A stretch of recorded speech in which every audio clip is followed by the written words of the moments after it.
The November rain fell in steady sheets across Manhattan's Upper East Side, transforming the streets into rivers of reflected neon and headlights. Inside Castanos, the premier Italian restaurant on East 74th Street, the atmosphere stood in stark contrast to the weather outside. Warm amber lighting cascaded from vintage chandeliers, casting a golden glow over white tablecloths and crystal stemware. The soft murmur of conversation blended with the delicate notes of a piano playing somewhere in the background, creating an island of elegance insulated from the cold, wet world beyond its doors. Elena Rivera pushed through the heavy kitchen doors, balancing a tray of appetizers with practiced ease. The heat from the kitchen hit her face, a wall of warmth carrying the scent of garlic, fresh basil, and simmering tomato sauce. She'd been on her feet for 6 hours already, and her shift wouldn't end for another 4. The leather of her sensible black shoes had long since molded to her feet, but they still ached with each step. She didn't let it show on her face. At 26, Elena had perfected the art of invisibility. In her crisp white shirt and black vest, she moved through the dining room like a shadow, present but unobtrusive, attentive but unnoticed. It was a survival skill she'd developed over 3 years of working in high-end establishments, where the guests preferred their servers to be efficient ghosts. She'd learned to read a room, to anticipate needs before they were voiced, to disappear into the background while remaining hyper-aware of everything happening around her. Tonight, something felt different. Elena couldn't quite identify what had shifted in the restaurant's usual rhythm, but her instincts, honed by years of single motherhood and working multiple jobs in a city that never slept, told her to pay attention. She glanced toward the entrance as she set down plates of burrata and prosciutto at table 7, her hands steady despite the subtle tension building in her shoulders. That's when she saw him. Marco Valentino entered Castellanos with the kind of presence that didn't need announcement. At 28, he carried himself with a confidence that seemed carved from stone, every movement economical, every gesture deliberate. His tailored charcoal suit fit perfectly across his shoulders, and his dark hair was swept back from a face that could have belonged to a Renaissance painting. But it was his eyes that truly set him apart. Dark, intelligent, and constantly observing. They swept the room in a single, comprehensive glance that missed nothing. Elena had seen powerful men before. Manhattan was full of them. Hedge fund managers, CEOs, politicians. But Marco Valentino was different. There was something in the way the maitre d' straightened his spine when greeting him, something in how the sommelier appeared immediately without being summoned, something in the subtle shift in energy that rippled through the staff. This wasn't just wealth or influence. This was something else entirely. She watched from her position near the kitchen as he was escorted to the private dining area in the back, a section reserved for guests who valued discretion above all else. The room could accommodate 12, but tonight it would host only 5. Elena had been assigned to serve them, a responsibility her manager Antonio had given her with unusual gravity. "Table 1 tonight, Elena," Antonio had said an hour earlier, his usually jovial face serious. "Impeccable service, absolute discretion, you understand?" She understood. In 3 years at Castellanos, she'd learned that certain tables required more than just good service. They required silence. Now, as she prepared to enter the private dining room with water and wine, Elena took a steadying breath. Her daughter Sophia was waiting for her at home with Mrs. Chen, the neighbor who watched her for a modest fee that Elena could barely afford. Sophia would be asleep by the time Elena finished her shift, bathed and tucked in by someone else again. The thought created a familiar ache in her chest, guilt mixed with determination. Every hour she worked here was an hour toward a better future. Every tip she earned went into the envelope hidden beneath her mattress, slowly growing toward the tuition for the nursing program she'd been accepted into. She just had to keep going, keep working, keep invisible. The private dining room was smaller than the main floor, intimate in a way that suggested exclusivity rather than romance. Deep burgundy walls absorbed the light from a single chandelier, creating pockets of shadow in the corners. The long mahogany table could seat 12 but had been set for 5, each place setting arranged with mathematical precision. The windows looked out onto the rain-streaked street, but heavy curtains could be drawn for complete privacy. Marco sat at the head of the table, his back to the wall, a position that allowed him to see both the entrance and the windows simultaneously. He held a glass of mineral water, untouched, his fingers resting lightly on the stem. To his right sat an empty chair. 3 other men occupied the remaining seats, their conversations pausing momentarily as Elena entered. "Good evening, gentlemen," she said, her voice professionally pleasant but not overly warm. "May I offer you water or wine while you wait?" "Wine," said the man to Marco's left, a heavy-set figure in his 50s with silver threading through his dark hair. Vincent Carmichael, according to the reservation. His accent carried traces of Brooklyn beneath a veneer of cultivation. The Barolo, the 15. Elena nodded, moving to the wine station with fluid efficiency. She was aware of their eyes on her, assessing, dismissing, returning to their conversation. Good. Invisible was exactly where she needed to be. As she poured the wine, their voices created a low backdrop of sound. Business talk, carefully coded, references to shipments and territories and arrangements. Elena had heard similar conversations before. In establishments like this, powerful men discussed matters they didn't want overheard, using language designed to sound legitimate while meaning something else entirely. She didn't care about their business. She cared about doing her job, collecting her paycheck, and getting home to Sofia. But something made her glance at Marco Valentino as she filled his wine glass. He wasn't participating in the conversation. Instead, he was watching her with an intensity that made her fingers momentarily tighten on the bottle. His expression revealed nothing. No hostility, no interest, just observation. The kind of watching that cataloged details and filed them away. Elena met his eyes for a fraction of a second before looking away, professional mask firmly in place. She finished pouring and retreated to her station near the door, ready to respond to any request but otherwise unobtrusive. The last guest arrived 15 minutes later. Thomas Brennan entered with apologies about the traffic, shaking rain from his overcoat. He was younger than the others, perhaps 35, with the polished appearance of someone who'd grown up with money. His handshake with Marco seemed warm, almost fraternal, and he took the seat to Marco's right with easy familiarity. "Sorry I'm late," Thomas said, accepting the wine Elena poured for him. "The rain has traffic completely backed up on the FDR." "No concern," Marco replied, his voice smooth and low. It was the first time Elena had heard him speak. "We were just discussing the quarterly reports." Elena returned to her position, but something nagged at her attention. She couldn't identify what exactly, just a feeling that something was slightly off. The way Thomas's smile didn't quite reach his eyes, perhaps, or the subtle stiffness in his shoulders despite his casual demeanor. Or maybe it was how the other men's conversation had shifted when he arrived, becoming more performative somehow. She pushed the thought aside. Not her business, not her concern. The dinner proceeded according to the careful choreography of high-end dining. Elena brought courses: antipasti, a delicate pasta course, the main dishes of ossobuco and branzino. She refilled wine glasses, cleared plates, responded to requests with efficient professionalism. The men's conversation flowed around her like water around stone, their words washing past without leaving impression. Except Marco Valentino kept watching her. Not obviously, not in a way that the others would notice. But Elena had spent years reading subtle cues from customers. The slight turn of a head that meant they needed something. The shift in posture that indicated readiness for the next course. Marco's attention on her was different. Assessing. Curious almost. It made her nervous in a way she couldn't quite explain. The incident happened during the main course. Elena was refilling water glasses, moving counterclockwise around the table. She'd developed a rhythm to her service. Efficient but unhurried. Present but unobtrusive. As she reached for Marco's glass, she noticed Thomas Brennan reaching across the table for the salt. Except he wasn't reaching for the salt. The movement was subtle, practiced. His hand passed over Marco's wine glass, just for a second, barely noticeable. But Elena saw the tiny vial palmed in his hand, saw the almost imperceptible tilt as something fell into the deep red wine. Thomas's face never changed. His other hand was pointing to a document spread on the table, drawing Vincent's attention to some detail. The entire action took perhaps 3 seconds. Elena's heart stopped. Time seemed to slow, her mind racing through possibilities. She could be wrong. Maybe she'd imagined it. Maybe it was something innocent. Some medication Thomas needed to take, some supplement.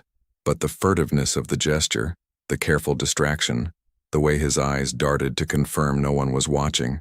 She knew what she'd seen, and she knew, with sudden crystalline clarity, that she had perhaps 30 seconds before Marco Valentino raised that glass to his lips. Her hands didn't shake as she continued around the table. Years of waitressing had trained her to move on autopilot while her mind worked frantically. Call for help? No time. Alert Marco directly? In front of the others? That would put her directly in the middle of something dangerous. Walk away? Pretend she'd seen nothing. The image of Sophia flashed through her mind. 6 years old, missing her first tooth, obsessed with dinosaurs and bedtime stories. Sophia, who needed her mother, who depended on Elena making smart, safe decisions. But Elena also saw Marco's face in her mind, the human being who would drink from that glass in seconds unsuspecting. Her body made the decision before her conscious mind caught up. As she circled back to Marco's position, Elena's elbow caught the edge of his water glass. It was a perfectly executed accident, clumsy enough to be believable, forceful enough to ensure the glass toppled directly into his lap. Ice water cascaded across Marco's expensive suit. "Oh my God," Elena gasped, her shock genuine even though the action wasn't. "I'm so sorry. I'm so sorry." Marco stood immediately, brushing ice from his lap. The conversation at the table stopped dead. Vincent Carmichael laughed, a booming sound that broke the tension. "Occupational hazard, my friend," Vincent said, still chuckling. But Marco wasn't laughing. His dark eyes fixed on Elena with an intensity that made her breath catch. Not angry, exactly. Surprised, maybe. And something else she couldn't identify. "It's fine," he said quietly, his voice carrying an edge that silenced Vincent's laughter. "Accidents happen. Let me get towels," Elena said, already moving toward the kitchen. "And I'll bring you fresh water. And wine. I'll replace your wine immediately." In the kitchen, her hands finally shook as she grabbed linen napkins. Antonio appeared at her elbow, face creased with concern. "What happened?" "I spilled water on table 1, Elena said, fighting to keep her voice steady. "I need fresh linens and we need to replace his wine glass." Antonio's eyes widened. "On Mr. Valentino? Elena?" "It was an accident," she said firmly. "I'll handle it." She returned with towels and a fresh place setting, acutely aware of all eyes on her. Marco had resumed his seat, his expression unreadable. Elena approached with professional composure she didn't feel.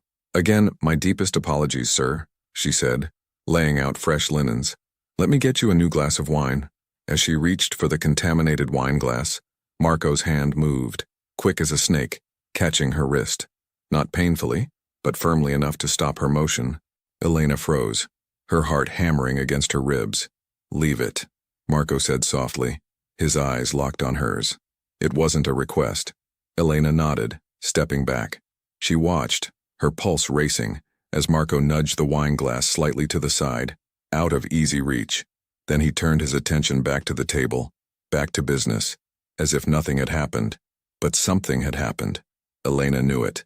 And from the sudden tension in Thomas Brennan's shoulders, he knew it too. The rest of the dinner passed in a blur.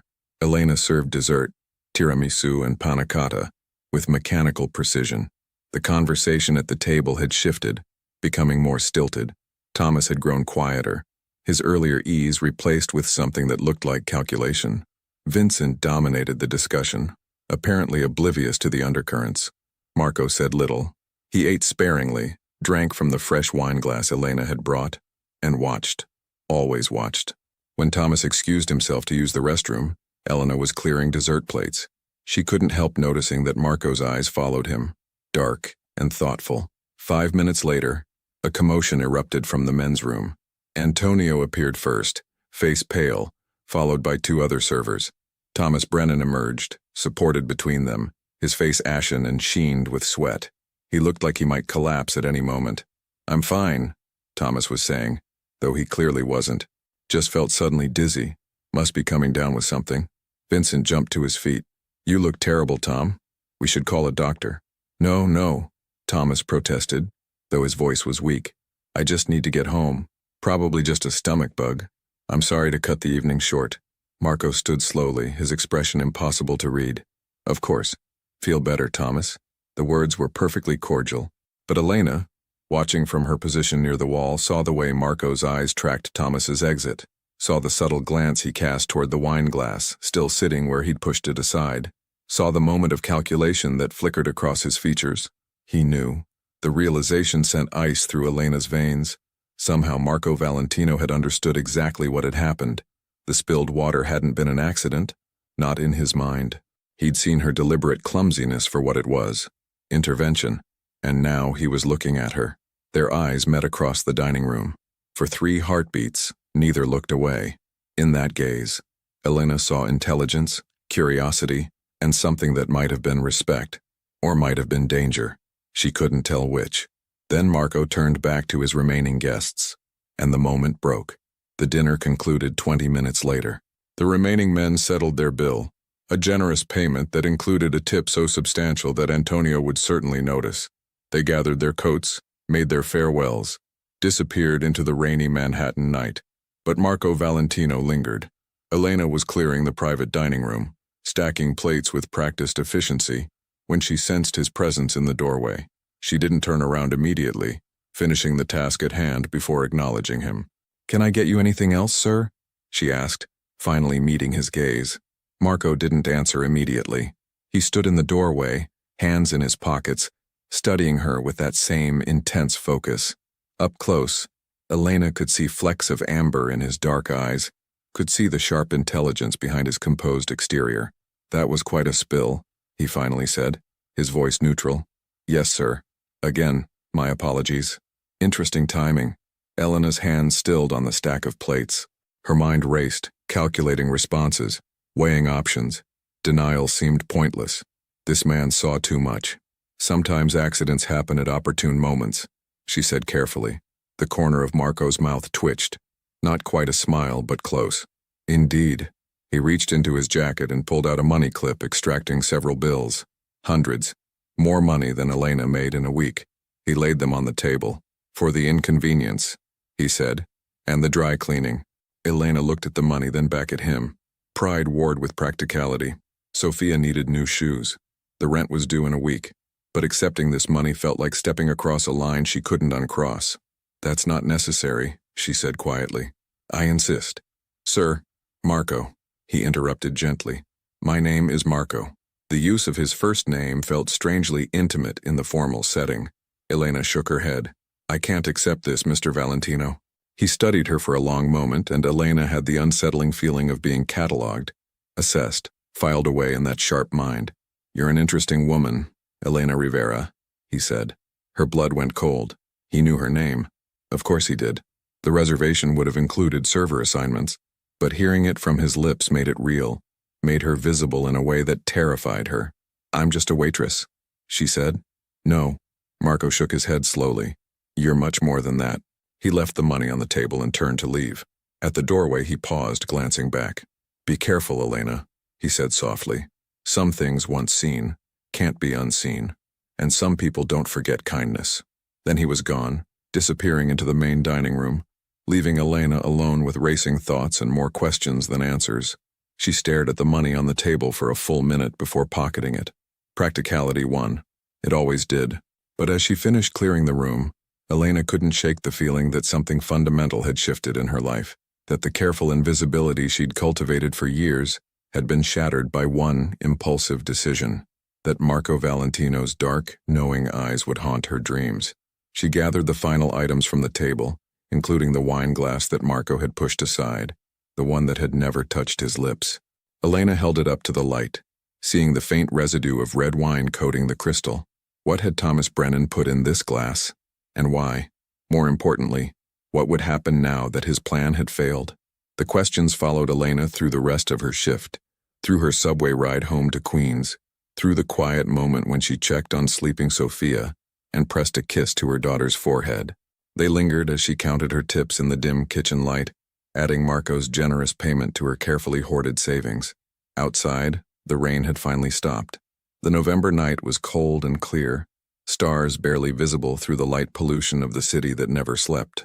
Elena stood at her apartment window, looking out at the glittering skyline of Manhattan in the distance. Somewhere out there, Marco Valentino was probably asking questions, investigating, trying to understand why his associate had attempted whatever he'd attempted, and at the center of that investigation, whether she wanted to be or not, was a single mother waitress from Queens who had made one split-second decision to intervene. Elena pressed her hand against the cold glass, her reflection ghostly in the window. "What have I done?" she whispered to the empty room. The city offered no answers. Only the distant sound of sirens and the eternal hum of millions of lives intersecting, diverging, colliding in ways both profound and mundane. Elena Rivera had spent 3 years being invisible. Tonight, she'd been seen, and nothing would ever be the same. End of Chapter 1. Character count. Approximately 2,500 characters. Continuing to reach 30,000. The next morning arrived too soon. Elena woke to Sophia's cheerful voice singing a song about dinosaurs. Something she'd learned at school. The sound pulled Elena from uneasy dreams filled with dark eyes and wine glasses and questions she couldn't answer.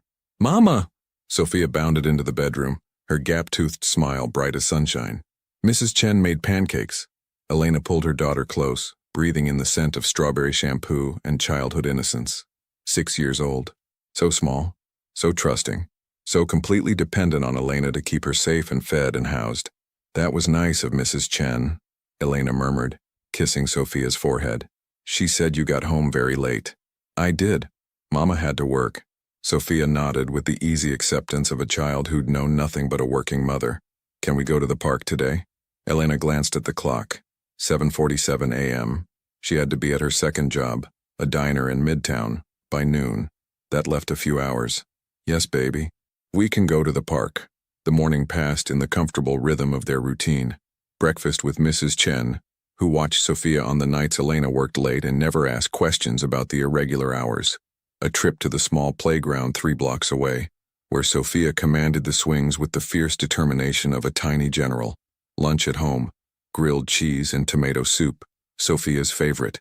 Through it all, Elena tried to push away thoughts of the previous night, tried to convince herself that it had been nothing, that Marco Valentino would forget about the clumsy waitress who'd spilled water on him, that life would return to normal. But when her phone buzzed at 1:47 p.m. during her break at the diner, that fragile hope shattered. Unknown number. Manhattan area code. Elena stared at the screen, her coffee growing cold in her hand. She let it go to voicemail, her heart pounding for reasons she couldn't fully explain. 2 minutes later, it buzzed again. Same number. With trembling fingers, Elena answered. "Hello? Ms. Rivera." The voice was smooth, professional, unfamiliar. "My name is David Chen. I'm calling on behalf of Mr. Marco Valentino." Elena's mouth went dry. I'm not sure. Mr. Valentino would like to meet with you. At your convenience, of course. He has some questions about last night's service at Castanos. "I'm working," Elena said quickly. "I have 2 more shifts today and he's prepared to compensate you for your time." A pause. Generously. Elena closed her eyes. Every instinct screamed at her to refuse, to hang up, to pretend this call had never happened. But another part of her, the practical part that counted every dollar and knew exactly how short she was on this month's rent, calculated what generous compensation might mean. "When?" she heard herself ask. "This evening. 7 o'clock. There's a coffee shop on Amsterdam and 79th, Vesuvio's. Mr. Valentino will meet you there. I don't finish my shift until 8. We'll make it 8:30 then. Does that work for you?" "No," Elena wanted to say. "None of this works for me. I'm a waitress, not someone who has meetings with people like Marco Valentino." "Yes," she said instead. 8:30. "Excellent. Mr. Valentino looks forward to speaking with you." The line went dead. Elena sat in the diner's break room, staring at her phone, wondering what she'd just agreed to. Through the door, she could hear the clatter of dishes, the murmur of customers, the familiar sounds of her everyday life, a life that suddenly felt very far away. Her manager poked his head in. "Rivera, break's over. Table 6 needs their check." Elena stood, pocketing her phone, pushing down the anxiety that threatened to overwhelm her. Just a conversation, she told herself. Just questions about what happened. She'd answer honestly, collect whatever payment they offered, and walk away. Simple. But as she returned to the floor, smiling at customers and refilling coffee cups, Elena couldn't shake the memory of Marco Valentino's dark eyes watching her across that dining room. Some things once seen can't be unseen. His words echoed in her mind as the afternoon stretched toward evening, as her shift ended and she hurried home to kiss Sophia goodnight before Mrs. Chen put her to bed, as she changed into clean clothes and tried to calm her racing heart. At 8:15 p.m., Elena stood outside Vesuvio's coffee shop on the Upper West Side, watching warm light spill from its windows onto the darkening street. Through the glass, She could see Marco Valentino sitting at a corner table, a cup of espresso untouched in front of him. He was waiting for her. Elena took a deep breath of the cold November air, pulled open the door, and stepped into whatever came next. The future, uncertain and frightening, stretched before her like the Manhattan skyline, full of lights and shadows, promise and peril, all of it just beyond her grasp. But she was here, and Marco Valentino was watching her approach with those dark, knowing eyes that saw too much. The conversation that would change everything was about to begin. Vesuvio's coffee shop occupied a corner building on Amsterdam Avenue, its large windows offering a view of the tree-lined street outside.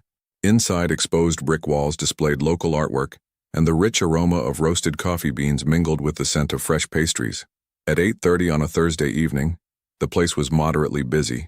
Students with laptops, couples sharing dessert, a few solitary readers nursing espressos. Elena spotted Marco immediately, though he'd chosen a table in the back corner, partially obscured by a support column. He sat with his back to the wall. She noticed that detail again, the same positioning as at Castanos, with a clear view of both the entrance and the street outside.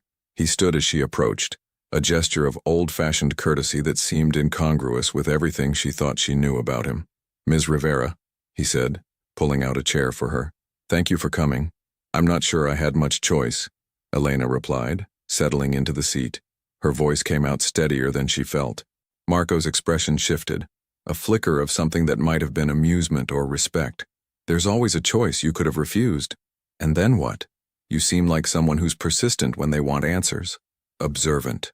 He resumed his seat, studying her across the small table. "You notice things. That much was clear last night." A server appeared, a young man with a neat beard and an expectant smile. "What can I get you?" Elena glanced at Marco's untouched espresso, then at the menu.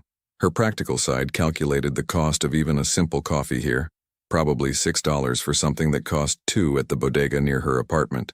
"Just water, please," she said. "Get what you'd like," Marco interjected quietly. "I'm paying. Water is fine." The server looked between them, sensing the tension, and retreated quickly. Marco leaned back in his chair, his dark eyes never leaving her face. "You're cautious, that's smart. I'm a single mother working 3 jobs in New York City," Elena said. "Cautious is how I survive." 3 jobs, Marco nodded slowly. "Castellanos, where you work dinner shifts 4 nights a week. The Metro Diner on 42nd Street, where you handle the lunch rush. And weekend mornings at a bakery in Queens, Sullivan's, I believe." Elena's blood ran cold. "You've been investigating me. I've been learning about the woman who saved my life." His tone was matter-of-fact, devoid of drama. "Wouldn't you want to know who she was? Why she did it?" The server returned with Elena's water. She wrapped her hands around the glass, needing something to anchor her as this conversation spiraled into territory she'd never imagined. "How did you know?" she asked quietly. "About the glass. How did you know something was wrong?" Marco was silent for a moment, considering his answer. When he spoke, his voice was low enough that only she could hear. "I've spent my entire life learning to read people, Ms. Rivera. Body language, micro-expressions, the tiny tells that reveal intention. Thomas Brennan is someone I've known for 5 years. Someone I trusted." He paused, and Elena saw something dark flicker across his features. "When you spilled that water, I saw panic in your eyes, not embarrassment, not worry about losing your job. Actual fear. That told me something was very wrong. So you suspected the wine." "I suspected everything." Marco's fingers drummed once against the table, a single gesture of frustration quickly controlled. "I had the wine tested this morning, professionally analyzed." Elena's breath caught. "And?" "Concentrated oleander extract. Enough to cause cardiac arrest within 20 minutes of consumption. Virtually undetectable in red wine, especially a bold Barolo. Symptoms would have resembled a heart attack. By the time anyone realized it was poisoning, I would have been dead." The clinical way he described his own potential demise sent chills down Elena's spine. This was his reality, a world where colleagues poisoned wine glasses and planned murders over business dinners. "Thomas?" she asked. "Has disappeared. His apartment is empty, his phone disconnected. My people are looking for him, but—" Marco shrugged, a gesture of acceptance. "He's likely already out of the country, or he will be by morning." "I don't understand." Elena leaned forward, her voice urgent. "Why are you telling me this? I'm nobody. I'm just a waitress who happened to see something. You're the woman who made a split-second decision to intervene. knowing it could put you at risk. Marco's intensity was laser-focused now. You didn't know me. You had no reason to care whether I lived or died. Yet you acted. Why? Elena looked down at her water glass, watching condensation bead on its surface. How could she explain something she barely understood herself? I couldn't just watch someone die, she finally said. I don't care who you are or what you do. You're a person, a human being, and that man was going to. I couldn't do nothing. Most people would have. Then most people are wrong. The words came out sharper than she intended, carrying an edge of anger that surprised them both. Elena took a breath, softening her tone. Look, I don't know anything about your world, Mr. Valentino. I don't want to know. I have a 6-year-old daughter who needs me. I work hard. I pay my bills. I try to build a decent life for us. What I saw last night, I acted on instinct. But now I just want to go back to my life. Please. Marco studied her for a long moment, and Elena had the unsettling sensation of being seen, truly seen, in a way that went beyond the physical, like he was cataloging not just her appearance, but her character, her values, the core of who she was. I wish I could let you do that, he said finally. But we have a problem. Elena's stomach dropped. What kind of problem? Thomas didn't act alone. His attempt on my life was coordinated, part of a larger plan involving people in my organization and possibly outside it, which means those people know their plan failed, and they're going to want to know why. The restaurant has security cameras, Elena said quickly. They'll see me spill the water. It was clumsy, an accident. The cameras in the private dining room were disabled that night. Convenient, don't you think? Marco's voice carried a bitter edge. Someone on the inside made sure there would be no footage of what happened, which means the only people who truly know what occurred in that room are you, me, and whoever was working with Thomas. Elena felt the walls closing in. So what does that mean? It means you're a loose end, someone who might have seen something, who might know something. And in my world, loose ends get, he paused, choosing his words carefully, tied up. You're saying I'm in danger? I'm saying you need to be very careful. Don't change your routine. That would draw attention, but be aware of your surroundings. Notice if anyone seems to be watching you, taking the same subway car multiple times, showing up at places you frequent. Elena's hands trembled slightly as she set down her water glass. This couldn't be happening. This couldn't be her life. I have a daughter, she whispered. She's 6 years old. She needs me. I know. Marco's voice softened, just slightly. I know about Sophia. I know she's in first grade at PS 112. I know Mrs. Chen watches her when you work late. I know you're saving for nursing school, NYU if you can get the funding. Tears burned in Elena's eyes, partly from fear, partly from anger at this invasion of her privacy. You have no right. I have every right to know about the woman who saved my life. Marco leaned forward, his voice intense but not unkind. But I'm not telling you this to frighten you, Elena. I'm telling you so you understand the situation, so you can protect yourself and your daughter. How? Elena demanded, her voice breaking slightly. How am I supposed to protect us from people I can't see, can't identify, don't even know are real? Marco reached into his jacket and pulled out a business card. Simple, cream-colored, with only a phone number embossed in black. This number reaches me directly. 24 hours a day. If anything seems wrong, if anyone approaches you, if you feel unsafe for any reason, you call. Immediately. Elena stared at the card like it might bite her. I don't want this. I don't want any connection to your world. Neither do I, if I'm honest. Marco's smile was rueful, almost self-deprecating. You complicate things, Elena Rivera. You're a variable I didn't plan for. But you're also someone who deserves protection because of what you did for me. I don't want your protection. I want my normal life back. Then help me give it to you. Marco slid the card across the table. Let me find who's behind this. Let me neutralize the threat. Then you can go back to being invisible and I'll go back to my world and our paths won't cross again. Elena looked at the card, then at Marco's face. Despite everything, despite the fear and the anger and the surreal impossibility of this conversation, she saw something in his eyes that surprised her. Sincerity, and perhaps the faintest trace of loneliness. She took the card. What happens now? She asked. Now you go home. Kiss your daughter goodnight. Go to work tomorrow like nothing has changed. But you stay alert. And you trust your instincts. They've served you well so far. Marco stood, pulling out his wallet. He left several bills on the table. Far more than the cost of one espresso and one water. The extra is for you, he said when Elena opened her mouth to protest. Consider it payment for your time tonight. And Elena, he paused at the edge of the table. Thank you. Not many people would have done what you did. That says something about who you are. Then he was gone, disappearing into the Manhattan night like smoke, leaving Elena alone with a business card and more questions than answers. The next 3 days passed in a haze of hypervigilance. Elena went through her routines, the diner shift, picking up Sofia from school, the evening shift at Castanos, but now every moment was colored by awareness.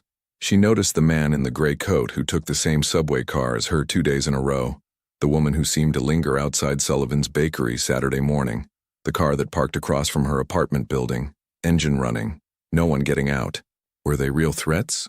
Or was she seeing danger in every shadow, paranoia blooming where there had been only normal city life? Sofia noticed her distraction. Mama, you're not listening, she complained Friday evening as they made dinner together in their small kitchen. I'm sorry, baby. Elena forced herself to focus on her daughter, on the simple task of cutting vegetables for pasta. What were you saying? I asked if you can come to career day next week. Mrs. Patterson wants parents to talk about their jobs. Elena's heart squeezed. Career day, where other parents would come in as lawyers, doctors, engineers, and she would be, what? The waitress who worked 3 jobs to make ends meet? I'll try, sweetheart. Mama has to check her schedule. Jessica's mom is a veterinarian, Sofia continued, her voice wistful. She gets to help animals all day. That's wonderful. What do you want to be when you grow up, Mama? The question, so innocently asked, nearly broke her. Elena set down the knife and knelt beside her daughter. I want to be a nurse, she said softly. I want to help people who are sick or hurt, make them feel better. Like a superhero, Elena smiled despite everything. Something like that. Then you should do it. Sofia's conviction was absolute, the certainty of childhood that anything was possible. You can be anything you want. If only it were that simple, Elena thought. If only wanting something was enough to make it happen. That night, after Sofia was asleep, Elena sat at their tiny kitchen table with her laptop open to the NYU nursing program website. She'd been accepted months ago, contingent on securing funding. The tuition was staggering, more than she made in a year at all 3 jobs combined. Scholarships would cover some, and she'd applied for every grant and loan program she could find. But there was still a gap, a significant one. Her savings envelope sat in front of her. She counted the bills methodically, a ritual she performed every week. $3,247. She'd been saving for 18 months. At this rate, she'd have enough for the first semester by... Never. There was always something.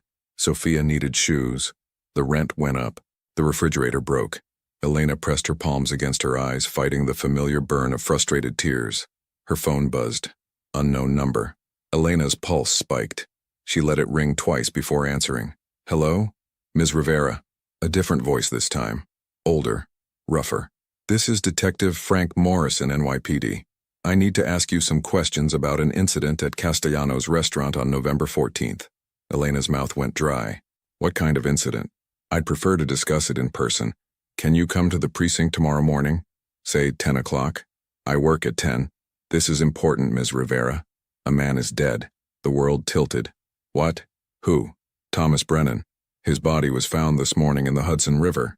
Evidence suggests he'd been poisoned before entering the water. We have witnesses placing him at Castanos the night before his death. You served his table. Elena's heart hammered so hard she thought it might burst through her chest. I don't know anything about... I'm sure you don't. Detective Morrison's voice was professionally neutral, but you might have seen something without realizing it. Please, Ms. Rivera. 10 o'clock tomorrow, 20th Precinct, on West 82nd. The line went dead. Elena sat frozen, phone still pressed to her ear. Thomas Brennan was dead. The man who'd tried to poison Marco Valentino was dead. Her hands shook as she dialed the number on Marco's card. He answered on the first ring. Elena, just her name, but the way he said it, like he'd been expecting her call, like he'd been waiting, sent relief flooding through her. The police, she said, her voice barely steady. They called. They want me to come in for questioning. About Thomas Brennan. They said he's dead. A pause. When? Tomorrow morning, 10 o'clock. Don't go. What? I can't just ignore the police. You can, and you will. Marco's voice was calm but absolute. That wasn't a real detective, Elena. The NYPD doesn't call witnesses at 10 o'clock at night. They show up at your door with a badge, or they send a formal request. That was someone fishing for information. How do you know? Because I know Thomas Brennan isn't dead. He's in Montreal hiding in a hotel under an assumed name. My people located him this afternoon. Elena's relief at the fake call immediately transformed into new fear. Then who was that on the phone? Someone who wants to know what you know. Someone who's trying to scare you into revealing information or making a mistake. She heard Marco moving, heard background noise that suggested he was in a car. Where are you right now? Home. Sophia's asleep. Lock your doors. Don't open them for anyone. I'm sending someone to watch your building tonight. Marco. This isn't optional, Elena. They've escalated from observation to direct contact. That means they're getting desperate, which makes them dangerous. I can't live like this. Her voice broke. I can't have my daughter living in fear, having strange men watching our building. I know. His voice softened. I know this isn't fair, but right now my priority is keeping you and Sophia safe. Tomorrow we'll figure out next steps. But tonight you lock your doors and you don't let anyone in. Understood? Elena wanted to argue, wanted to scream, wanted to turn back time to before she'd ever spilled that water glass. But all she said was, understood. I'll call you in the morning. After he hung up, Elena did a circuit of their small apartment, checking locks with shaking hands. 2 bedrooms, 1 bathroom, a kitchen that barely fit a table for 2. This was her kingdom, her safe space, the home she'd built for herself and Sophia after leaving an abusive relationship and starting over with nothing. And now it felt violated, unsafe. She stood in Sophia's doorway, watching her daughter sleep. Sophia's face was peaceful, one arm wrapped around her favorite stuffed dinosaur, a green T-Rex named Chompers. She had no idea that their world had shifted, that her mother's single impulsive decision had drawn them into something dark and complicated. Elena made a silent promise to that sleeping child. Whatever it took, she would keep Sophia safe, even if that meant accepting help from Marco Valentino, even if that meant stepping further into a world she didn't understand. The night passed slowly. Elena dozed fitfully on the couch, startling awake at every sound. Footsteps in the hallway. Just Mrs. Chen's nephew coming home late. A car alarm on the street. Nothing to do with her. The creak of old pipes. Just the building settling. But then around 3 a.m. she heard it. The distinct sound of someone trying her doorknob, testing it, finding it locked. Elena froze, her heart in her throat. The sound stopped. Then came a soft knock. So quiet, it was almost inaudible. She didn't move, didn't breathe. After an eternal moment, footsteps retreated down the hallway. Elena grabbed her phone with trembling fingers and pulled up Marco's number. Before she could dial, a text message appeared from him. One of my men just confronted someone outside your building. Male, approximately 30s, claimed to be looking for apartment 4C. Your building only goes to 3C. He left when challenged. Are you and Sophia okay? Elena typed back with shaking hands. We're fine. Scared, but fine. The response came immediately. Pack a bag. Enough for 3 days. We're moving you somewhere safe. I can't just leave. I have work. Sophia has school. Call in sick. Sophia can miss a few days. This isn't negotiable anymore, Elena. She wanted to refuse, wanted to insist on maintaining her normal life. But the memory of that doorknob turning, of someone testing to see if they could get in, made the decision for her. When? 2 hours. My people will pick you up at 5 a.m. Be ready. Elena moved through the apartment in a daze, pulling clothes from drawers, packing Sophia's favorite toys. How did you explain this to a 6-year-old? How did you make it sound like an adventure rather than what it was? Running scared from people who meant them harm. At 4:30, she woke Sophia as gently as possible. Baby, wake up. We're going on a little trip. Sophia blinked sleepily. Where? Somewhere safe. Somewhere fun. But we need to go now, okay? Like an adventure. Like a vacation? Sophia's eyes brightened despite the early hour. Something like that. Can Chompers come? Elena smiled despite everything. Chompers definitely comes. By 5 a.m. they were standing in the apartment hallway with 2 packed bags when Elena's phone buzzed. A text from an unknown number. Black SUV outside. Driver's name is Marcus. He'll show you ID. Elena locked the apartment door, possibly for the last time, though she couldn't bear to think that way, and guided Sophia down the stairs. Mrs. Chen's door opened a crack as they passed. "Elena? Is everything all right?" "Just a family emergency," Elena lied smoothly. "I'm not sure when we'll be back. Can you hold on to this?" She pressed her spare key into Mrs. Chen's hand, in case anyone needs to get in. Mrs. Chen's wise old eyes studied her face, seeing more than Elena wanted to reveal. But all she said was, "Be safe, child." Outside, dawn was just beginning to lighten the eastern sky. The black SUV waited at the curb, engine running. A man stepped out, tall, professional, with the unmistakable bearing of someone trained in security. He showed her a driver's license identifying him as Marcus Chen, then a business card from Valentino Security Solutions. "Ms. Rivera, Sophia," he said with a small smile for the little girl. "Let me take your bags." Sophia clutched Chompers tighter. Suddenly shy, Elena took her hand. "It's okay, baby. Marcus is a friend." They climbed into the SUV. Leather seats, tinted windows, the kind of vehicle Elena had never imagined riding in. Sophia pressed her face to the window, watching Queens scroll past as they drove toward Manhattan. "Where are we going?" Elena asked Marcus. "Safe house in Westchester. About 40 minutes. Mr. Valentino is meeting you there." Elena nodded, exhaustion and adrenaline warring in her system. She pulled Sophia close, and her daughter snuggled against her, already drifting back to sleep. The city gave way to suburbs, then to tree-lined streets with larger homes set back from the road. Marcus turned into a gated driveway, punched in a code, and drove up to a beautiful colonial-style house with white shutters and a wraparound porch. It looked like something from a magazine, like the kind of house Elena had dreamed of but never imagined actually seeing up close. Marco Valentino stood on the porch, coffee in hand, watching their arrival. As Elena stepped out of the SUV with Sophia in her arms, the morning sun breaking over the trees, she had the strangest sense of crossing a threshold she could never uncross. Her old life, the cramped apartment, the 3 jobs, the careful invisibility, was receding behind her like a shoreline disappearing in fog. Ahead lay uncertainty, danger, questions without answers, but also, strangely, the first glimmer of hope she'd felt in years. Marco descended the porch steps, his eyes meeting hers over Sophia's sleepy head. "Welcome," he said quietly. "You're safe here, both of you. And despite everything, despite the fear and the confusion and the impossibility of this entire situation," Elena believed him. The safe house was nothing like Elena expected. Inside, hardwood floors gleamed beneath comfortable furniture that looked lived in rather than staged. Large windows overlooked a backyard with mature trees, their autumn leaves creating a carpet of red and gold. The kitchen was spacious and modern, with a breakfast nook that looked out onto a garden. "There are 3 bedrooms upstairs," Marco explained as Sophia explored with wide-eyed wonder. "You and Sophia can take the master. It has an attached bathroom. Make yourselves at home." "How long are we staying here?" Elena asked. "Until I can guarantee your safety. A few days, maybe a week." "I can't miss a week of work, I'll lose my jobs." "I've already handled it." Marco's tone was matter-of-fact. "I spoke with your managers, told them you had a family emergency and would be out for several days. They understood." Elena's temper flared despite her exhaustion. "You had no right. I had every right to protect you from the consequences of helping me." His voice remained calm but firm. "You can be angry about my methods, Elena. But you're here and you're safe, and that's what matters." Before Elena could respond, Sophia tugged on her sleeve.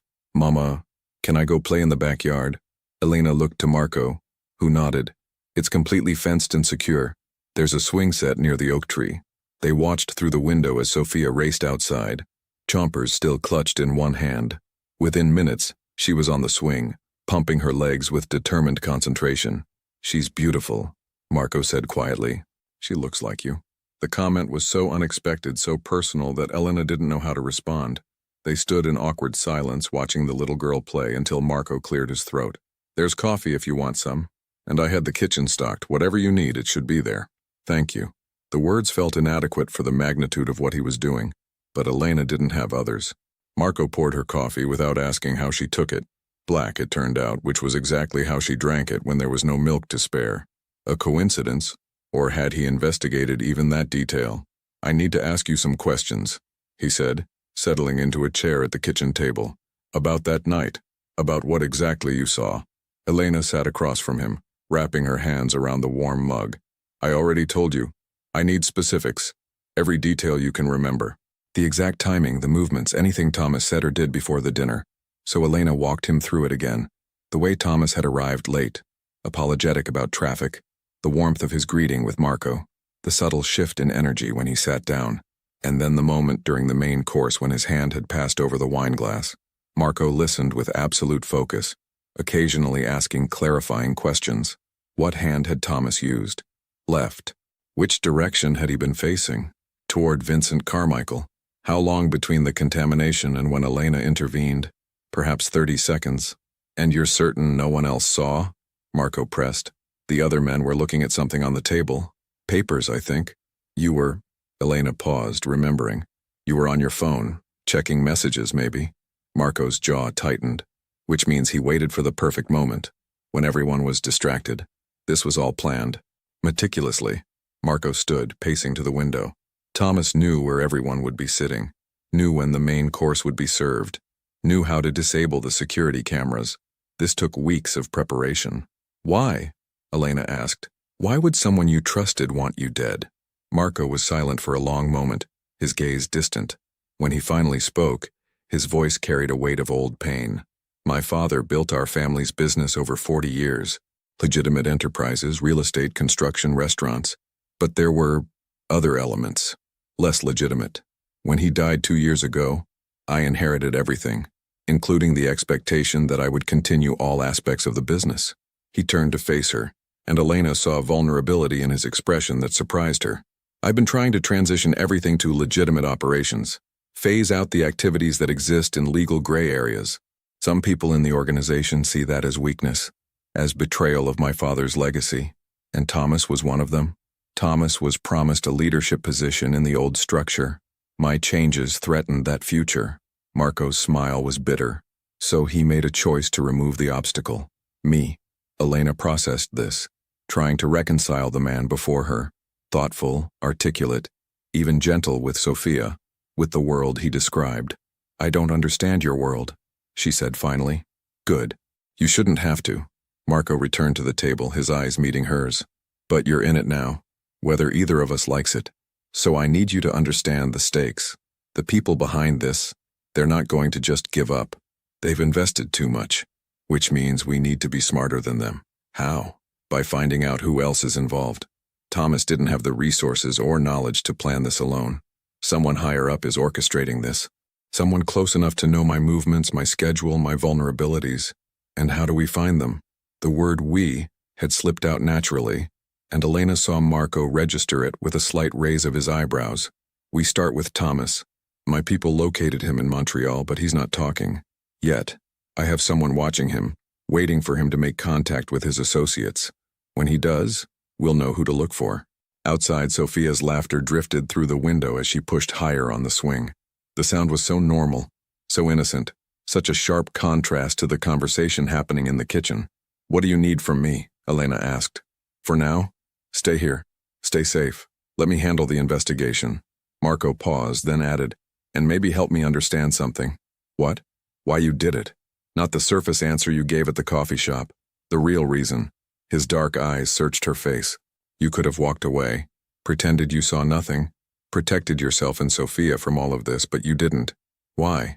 Elena looked down at her coffee, watching steam rise from the dark surface. How could she explain the impulse that had driven her action? It wasn't heroism, she didn't feel heroic. It wasn't calculated, there'd been no time for thought. 6 years ago, she began slowly, I was in a bad relationship. Sophia's father, he was controlling, sometimes worse than that. I kept thinking I should leave, but I was scared. No money, no job, no family to help, I felt trapped. She glanced up, checking if Marco was really listening. His complete attention encouraged her to continue. One day, I was at a pharmacy, trying to cover a bruise on my arm while I waited for a prescription. A woman in line saw. She was older, maybe 60. She didn't say anything, but she slipped me a piece of paper with a phone number, a shelter, resources for women in my situation. Elena's throat tightened with the memory. I threw the paper away, I was too scared to use it. But 2 weeks later, things got really bad. I remembered that woman, remembered that she'd seen me and cared enough to try to help. I dug through the trash, found that crumpled paper and called the number. They helped you leave. Marco said quietly. They saved my life, saved Sophia's life. A stranger who saw someone in trouble and did something about it. Elena met his eyes directly. When I saw what Thomas was doing, I thought about that woman, about how one person's choice to act can change everything. I couldn't be the person who saw and did nothing. The kitchen fell silent, except for the ticking of a clock on the wall and Sophia's distant laughter. Marco looked at her with an expression Elena couldn't quite read. Respect, certainly, but also something deeper. Recognition, maybe. Understanding. That woman who helped you, he said finally. Did you ever find her? Thank her? I looked for her, for months, but I never saw her again. Elena smiled sadly. Sometimes I think that's how it works.